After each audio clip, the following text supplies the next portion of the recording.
Hi everybody and welcome back to the Upside Dan. Monday, September 26, 2022 was Regal's first Monday mystery movie. There was a lot of anticipation building up to this because I was really curious of what they were going to do. I had some guesses, some good guesses I think were Bros, Amsterdam, and then one kind of out of left field was the greatest beer run ever, which I saw that guess on Reddit. I'm not gonna lie, I was trying to find out what the movie was beforehand, but it turns out that the movie that Regal decided to show for their first mystery movie night was the greatest beer run ever. But was it a worthwhile experience? Would I do this mystery movie again? Let's get into it.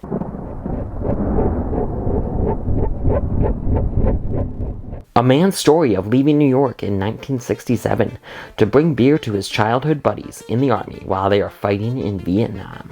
This movie is directed by Peter Farrelly, written by Brian Hayes Currie, Pete Jones, and Peter Farrelly. It stars Zac Efron and Russell Crowe. I've heard of this movie before, and I didn't have high hopes for it. It looked like a kind of a fun story, an insane story, a true story, based on a true story. I'm guessing they took lots of liberties here, now after seeing it. But it looked like it could have been a fun enough adventure, action, kind of little comedy in there. So for the Monday mystery movie, you literally don't find out until the movie starts. They'll give you a duration beforehand, so they gave you a 2-hour, 20-minute duration. And I believe that counts up as everything because the movie is not 2 hours and 20 minutes, thank God. I mean, it's 2 hours and 6 minutes, but they factor in the ads and the previews as well, which is good because it kind of throws you off a little bit. You have to make some guesses, you have to do some math. There was a lot of anticipation, like building up to each trailer. I was like, okay, what's it gonna be? What's it gonna be? But when the Apple logo showed up, I knew that Greatest Beer Run was going to be on Apple TV Plus, which is cool. I was going to stay no matter what movie it was. Yeah, and this was $5. So, well, I have Regal Unlimited, so it wasn't $5 for me. But if you don't have Unlimited, it's $5 for you,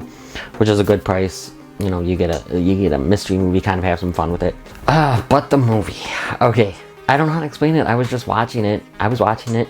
I know that's a silly thing to say. I was watching it. I was semi-intrigued for parts of it, where it was gonna go. I did chuckle a few times. I had a smile on my face a couple times. I didn't have any gut laughs or anything. Some people may. There was some good comedy here, actually. I especially liked one of his friends who would always, kind of change his opinion when another person said an opinion right after his. I actually thought that was executed well. I thought, for the most part, the comedy was executed pretty well. Not all of it landed, of course. The first half or so, the first 3 quarters even, I was kind of intrigued about where this was going. How much of this was actually true. I didn't look up the true story, but I cannot imagine that this is all true. I mean, obviously Hollywood anyway takes liberties with their true stories for the most part. Some for the better, some for the worse. Zac Efron, I was actually pretty impressed with him. He's not amazing.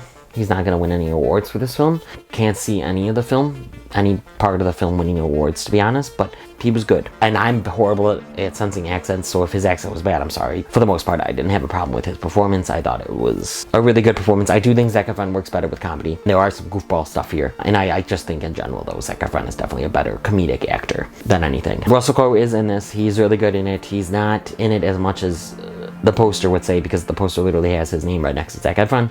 He's not in it as much, but he does get some good stuff. I did like his character for the most part, but honestly, it probably could have been played by anyone, The directing, not anything to write home about. I thought Peter Farrelly did a pretty good job for what this film is, for what the script kind of gave him, which he were part of. I did lose some interest here and there. Now, I'm not a big war movie person for the most part. I love 1917, and there's some others probably. So I'm not a big war movie, and this is not a war movie per se, but there are some war sequences. There was some violence and gore that I wasn't really expecting. Not much at all. You do see like a person walking out of an explosion, and their arm is off, and you see their blood and guts or whatever kind of leaking out and hanging there. I thought that was actually pretty well done. The last half I kind of got bored. The last quarter even, kind of until the last few scenes, I was kind of getting bored, and I was like, okay, I want this to end now. I was checking my phone a couple times for the time. I wanted to kind of leave, but I wasn't going to. I rarely ever leave the theater. I only did for Cats, actually, because my friends and I, we were all just so uncomfortable with that movie, so we left like 20 minutes in. But for the most part, I would never leave a theater while the movie is still going, There's definitely some contrivances and weird choices, I thought, in the story that maybe are true. I can't imagine. Like, there's a CIA plot. Some writing issues where, like, he gets into a situation or out of a situation way too easy, or he's able to get into somewhere that should be hard to get into way too easy. There was some fun and comedic moments in there for that. But I still thought it was a little, and like, I can't imagine that actually happened the way it did. And some of it doesn't even go somewhere. Like, there's a CIA thing, and you don't really know what happens with that, kind of. We don't really get, much of his family's perspective after he returns. We do get his sister, which I thought was actually a sweet moment. But yeah, you don't really get to see some of his family and friends as he returns. You do see them. You do see most of them. But you don't get much of the aftermath of him returning from Vietnam. That's how I felt, at least. I feel like this is just a mediocre movie, to be honest. It's just a movie that I watched. It was fine, and I think you can have fun with it on Apple TV+. I wouldn't say rush to the theaters. If it's in theaters, it's having a limited release. I wouldn't even say rush to watch it on Apple TV+. Watch it if you want, though. Would I return for Regal Monday Movie Mystery? Absolutely. Next movie could be my favorite movie of ever.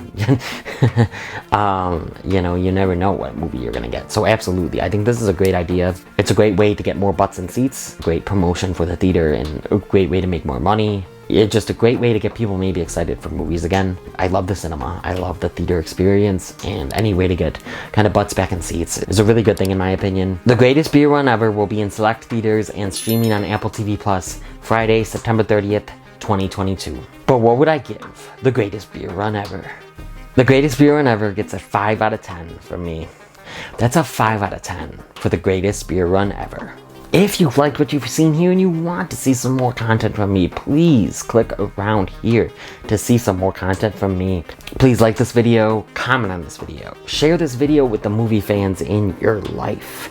Hit that notification bell, subscribe, and come to the Upside Down.